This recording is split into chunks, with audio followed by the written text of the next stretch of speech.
Dulu pas bayi, anak ini mau ditumbalkan pesugihan sama ibunya. Masa iya ya? Sudah akad kan? Betul. Ini mungkin yang mau ditumbalkannya ya? Iya.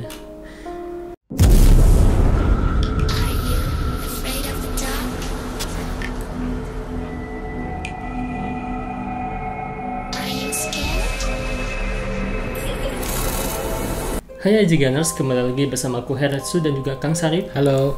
Kali ini ada di segmen yang berbeda. Kali ini kita punya segmen baru, yaitu curhatan horor. Yaitu gimana ada curhatan horor dari kalian yang punya masalah tentang spiritual dan bisa mengirimkan email ke Ramen Jigana ya. Nanti kita bacain dan mungkin kita bakal ulas ya Kang ya. Betul. Nah, berbeda dengan segmen asupan horor, di sana nanti bakalan aku dan sama Kak Fani yang mereaction video penampakan hantu.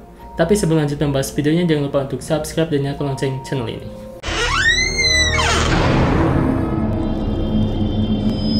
Ini dari Eki Buana Putra. Ini katanya rambut misterius. Yeah. Assalamualaikum Kang Retsu, Tefani dan Kang Sarip. Waalaikumsalam. Saya Eki dari Bojong Soang mau menanyakan perihal rambut yang saya temukan bersama kakak saya di pagar rumah saya. Oke. Saat diambil ada bau tidak sedap. Mohon penjelasannya dan ini fotonya hatur nuhun. Rambut misterius emang bisa ya dikirim santet ada rambut misterius gitu ya? Iya. Aneh-aneh juga ya. Kita coba lihat dulu. Kita coba cek ya. Kayak ini kayaknya habis dipotong ya Kang? Ya, ini abi potongnya sih pendek ya, nggak terlalu panjang kelihatannya. Dan ini pakai kresek dan baunya tidak enak ya, tapi kayak ada gimbal-gimbalnya atau ini kotor kali ya. Dan sengaja disimpan di halaman rumahnya sih, ini pagar ya. Ini kayaknya udah lama ya, kelihatan dari foto pertama ya Kak. Coba tuh. Ini? Jadi ini agak udah lama, menyatu juga dengan tembok ya. Oh, ini ya, kayak Betul. menyatu kayak. Ke bawahnya agak menyatu gitu. Baru kecek mungkin ya. Tapi apakah ada hubungannya dengan astral atau cuma iseng aja gitu? Orang yang baru pangkas rambut disimpan di sana atau gimana nih Kang? Oke. Ini kalau saya perhatikan ada energinya ya pemirsa. Jadi kemungkinan besar ini udah lama disimpan di sana. Cuman si pihak yang punya rumah itu nggak kelihatan. Jadi kayak terselimuti oleh metafisik. Sehingga pada suatu mangsa atau hari gitu ya. Ini ada apesnya dia kelihatan. Jadi secara lahiriah itu memang ada disimpan ini. Jadi bukan jarak jauh Kang. Sembunyi ya? Ya, jadi disimpan tapi tertutupi oleh astral. Dan ini media-media yang buat jahil-jahil sih. Tapi ini kayaknya lagi ngebangun rumah mungkin ya? Yang di ada depannya pembangunan betul. Mungkin ya? Jalan mungkin Kang? Oh jalan mungkin ya? Iya, tuh di bawahnya kan jalan masih gitu ya. Oh mungkin ada orang yang iri dengki mungkin ya? Ya, lebih ke sana sih dari energi ini lebih negatif sih. Negatif betul. Ya? Oke, mungkin dibakar aja kalau udah ketemu mungkin bakar aja mungkin ya Kang ya? Ya, itu bagusnya dibakar tapi dengan metode ruqyah ya supaya energinya itu ikut hilang gitu. Kebuang gitu ya. Betul, karena ketika bendanya ada, energinya masih ada tuh tetap aja gitu tuh. Oke. Ini dari Asla Asia Meila. Oke. Kak, tolong ini di reaction saya menemukan buhul di kamar nenek saya. Nenek saya sudah sakit non medis beberapa puluh tahun sampai sekarang. Tolong ya Kak di reaction ini buhul dari mana asalnya katanya. Oke. Apakah ada hubungan dengan sakitnya nenek mungkin gitu ya? Coba kita lihat ya. Pakai kain ya kawan lah mungkin. Kain putih ya. Kayak besi udah berkarat ya. Buhul, oke. Tapi kenapa nggak dibuka semuanya tuh sama si kakaknya ya? Ya, jadi setengah gitu ya. Tuh, mana nih satunya? Ya, kenapa setengah-setengah ngebukanya? Ya, bikin penasaran aja kenapa nggak dibuka sekalian gitu. Jadi, Oke, dia menemukan berarti ya Kang ya? Ya, menemukan. Jadi ini nggak dibuka semua ya. Jadi karatnya itu dari apa? Rembesan-rembesannya aja. Dari dalam mungkin dalam ya Kang? betul. Tapi sama Kang Sari kalau saya lihat mungkin kalau raja atau buhul ya, di dalamnya mungkin ada tulisan-tulisan ya. Tapi ini nggak dibuka sih, nggak tahu kenapa nggak dibuka malah dibungkus lagi. Ya itu mungkin penjelasannya. Apakah ada hubungan dengan sakit neneknya mungkin ya, karena yang ditanyakan neneknya sakit non medis katanya. Ya, tapi masih ada atau? Ini masih ada mungkin. Masih 10 hari yang lalu. Oh iya betul. Nggak tahu sih ya. Tapi gimana nih Kang? Ini kalau saya perhatikan ini bukan buhul ya pemirsa. Jadi ini salah satu mungkin ageman, bisa dibilang ageman dari orang-orang terdahulu. Mungkin neneknya punya ageman ini gitu. Jadi bukan hal buhul dikirim dan lain, bukan. Ini emang ageman si neneknya mungkin ya. Ageman tuh kayak penjagaan juga bisa ya Kang? Betul. Mungkin, ya jadi kayak jimat lah gitu. Jimat, bisa dibilang jimat. Si neneknya ini. Tapi kalau untuk hubungannya sama neneknya sakit sih saya nggak tahu juga karena nggak lihat si neneknya, foto neneknya itu. Oke. Ini dari Lala Arsila. Assalamualaikum kakak semuanya. Waalaikumsalam. Waalaikumsalam. Saya Lala dari Pasuruan. Saya mau tanya sama Kang Sarip. Suami saya semenjak tangannya tersayat pisau pas lagi mau ngiris semangka. Terus suami saya sering kerasukan katanya. Dan katanya pandangannya itu ada yang berbentuk bulat gitu, Kang. Tolong dilihat Kang Sarip. Maaf kalau nggak ada videonya pas kerasukan. Tapi tolong dilihat ada apa dengan suami saya. Oke. Potong pisau buat semangka ya, Kesayat. Jadi sering kesurupan, apa hubungannya ya? Apakah itu pisaunya pisau keris gitu kan? Iya, atau pisau keramat. Iya, ini dia fotonya. Oke. Ini sayatannya udah lama ya. Oh iya, dalam ini. Dalam loh ya. Membekas terus ya. Betul. Ini sih. Oke. Tapi jadi kesurupan katanya kan? Ya. Apa ada hubungannya dengan ini? Oke, kalau saya perhatikan, walau alam ya hubungan dengan pisaunya itu gitu ya. Tapi kalau saya perhatikan dari segi bahasa wajahnya, ini orang kayak yang ilmu ya, belajar keilmuan, tapi dengan sanad yang tidak jelas, sehingga batinnya terbuka, tapi dia tidak bisa mengontrol. Oke. Nah, mohon maaf ya, kebanyakan pasien saya ada 2 minggu ke belakang, saya mendapatkan hampir 4 pasien yang mungkin dia belajar keilmuan dari YouTube, dari Google gitu ya. Jadi sehingga dia stres, ada yang ngomong sendiri, ada yang kerasukan sendiri. Yang paling parah itu yang udah koma gitu. Jadi dia matanya melotot, tapi nggak bisa makan, nggak bisa gerak gitu. Oke. Nah ini kalau saya perhatikan mendalami keilmuan, tapi tanpa sanad yang jelas. Meskipun ada guru, kalau gurunya tidak punya sanad yang jelas, ya ini akan jadi beresiko juga sih buat si orang yang tirakat itu. Jadi malah kesurupan ya, nggak kuat. Betul. Tapi kayaknya nih belajar ilmu kebal mungkin ya. Dia itu mengetes nih, kebal gak sih pakai semangka gitu aja. Oh ternyata masih kena gitu kan ya. Iya. Mungkin sih ya, tapi nggak tahu ya.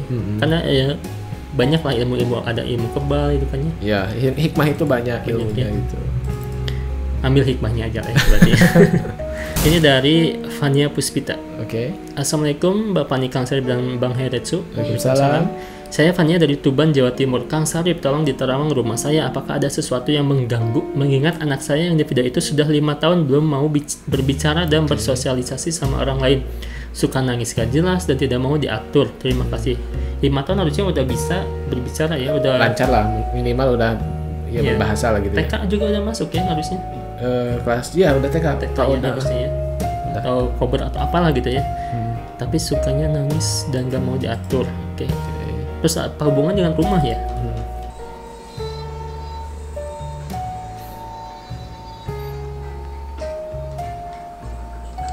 Oh ini.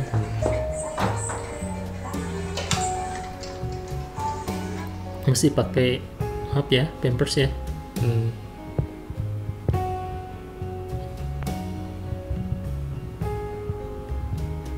Ada foto juga gede tuh.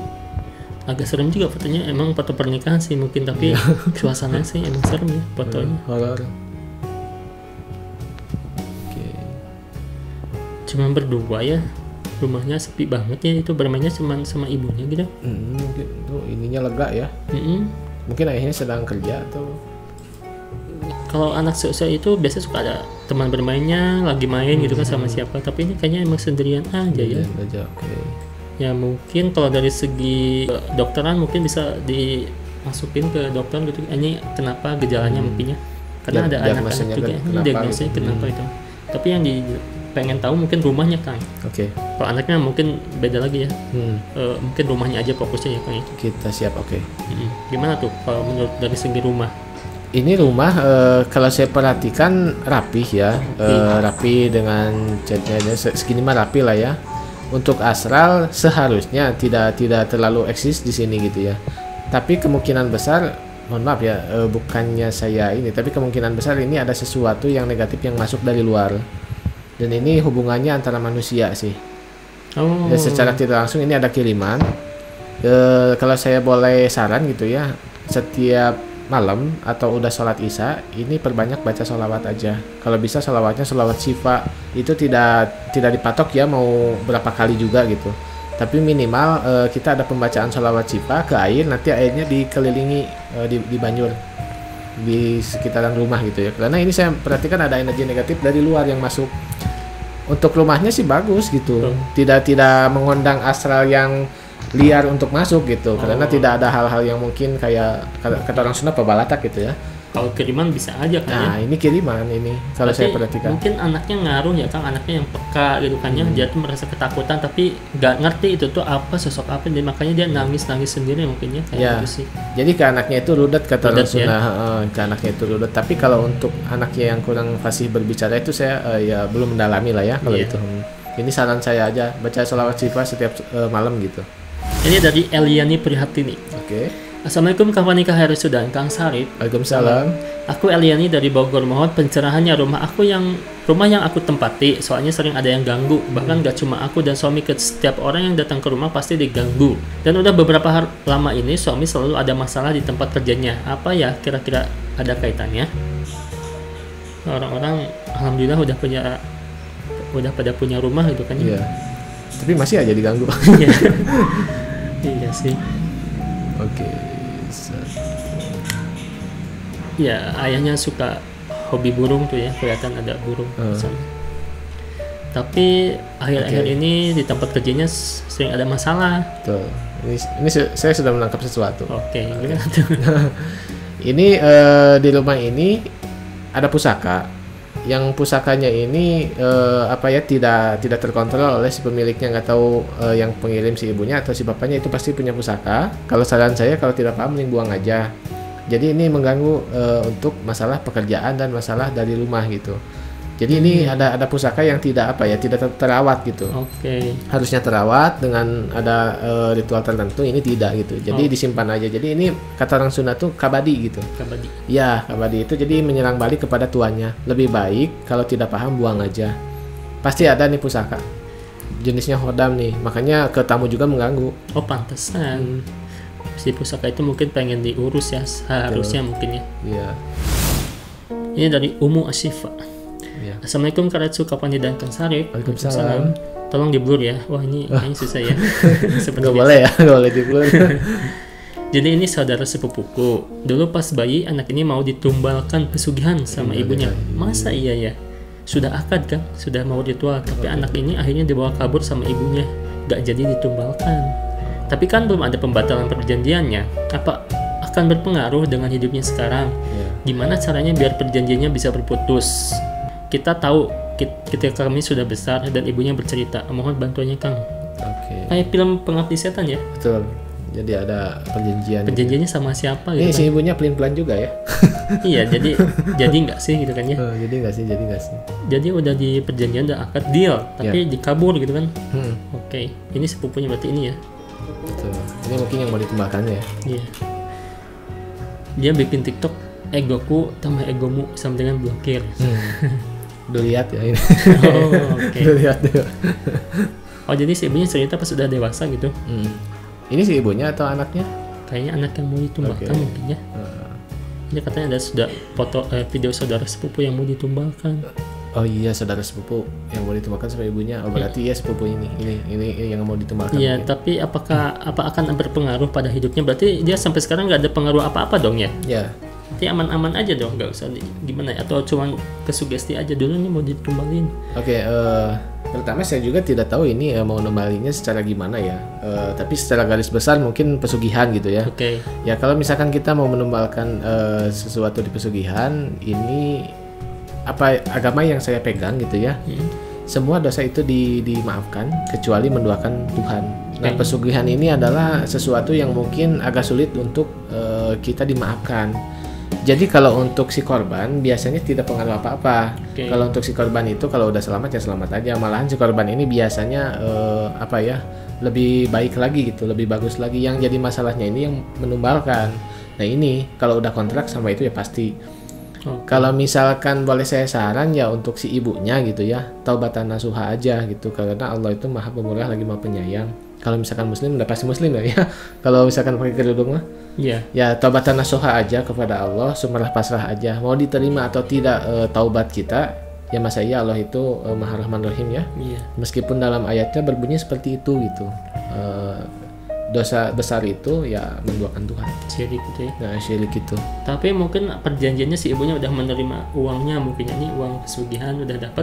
tapi anaknya itu makan tapi kabur aja lah gitu. Jadi mungkin itu udah deal banget gitu kan. Tapi kalau misalkan belum menerima hasil apapun gitu kan, mungkin bisa kalau saya perhatikan dari segi kalimatnya mungkin belum terjadi belum terjadi apa ya, kita ada feedback uang atau kekayaan gitu ya. Tapi kalau misalkan udah terjadi seperti itu, ya ini yang harus bertanggung jawab dan harus berusaha untuk memutuskan itu ya si ibunya. Ya. Kalau si korban ini misalkan terjadi dia terjadi korban gitu, dia sudah dijamin.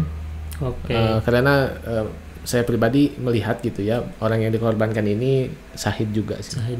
Jadi kalau ini mah aman lah ya, ini udah gede ya. Insya Allah aman. Yang tidak amannya itu pasti ibunya yang punya perjanjian. Ini dari Siti Salama. Assalamualaikum. Waalaikumsalam. Halo Kak Fani, Karesu dan Kang Sarip. Saya ada beberapa foto di jam 12:30 malam ya, karena saya ngerasa ada yang nengok beberapa kali di kamar nenek. Awalnya saya pikir itu nenek yang mau ke WC, tapi saya tunggu lama kok nggak keluar kamar ya. Terus saya cek ternyata masih tidur. Ternyata saya iseng foto kayak membentuk wajah, tapi di sana saya ragu, takutnya itu cuman noise dari kamera. Kalau yang hitam itu cuman alma mater. Sebelum kejadian itu lemari rak kaca bunyi kayak ketutup. Cuman saya masih berpikir positif dan nggak peduli sama suaranya. Jadi nggak ada videonya. Berarti foto ya? Dikiranya neneknya sih. Oke.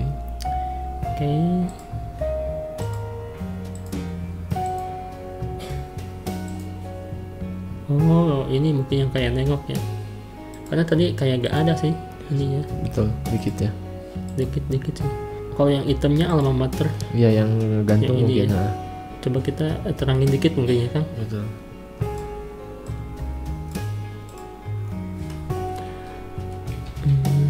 Ini mungkinnya ya, di bawah. Udah nggak ada lagi ya. Ini cuma yang kontrasnya itu. Oke. Dan agak emang lumayan gelap sih ya. Tapi perasaan dia mungkin feelingnya kuat banget gitu ya. Aku yakin ada yang lewat gitu kan, meskipun nggak kelihatan di kamera gitu. Tapi kalau menurut Kang Sarip gimana nih? Ini kalau mungkin kalau misalkan fotonya yang itu gitu ya, saya pikir ini bukan penampakan atau bukan hal aneh ya. Cuman itu benda aja. Nggak tahu memang dari alma mater ke bawahnya ada apa ya, kayak kain juga gitu ya. Tapi untuk memastikan apa yang Anda lihat atau rasakan, ya harusnya sekelilingnya itu saya lihat gitu. Diputer ya? Sekeliling ruangannya. Karena untuk sudut ini bukan astral. Kalau astral emang ada di mana-mana gitu kan? Betul, cuman ada yang mungkin mengganggu dan ada yang tidak. Cuman mengganggu juga kalau misalkan fasenya udah menyakiti ya harus dibersihkan gitu. Oke, jika itu dia tadi kiriman curhatan horor dari kalian yang punya curhatan horor bisa kirimkan ke email rame.cigan@gmail.com ya. And jangan lupa untuk like, comment, dan juga share video ini. See you again.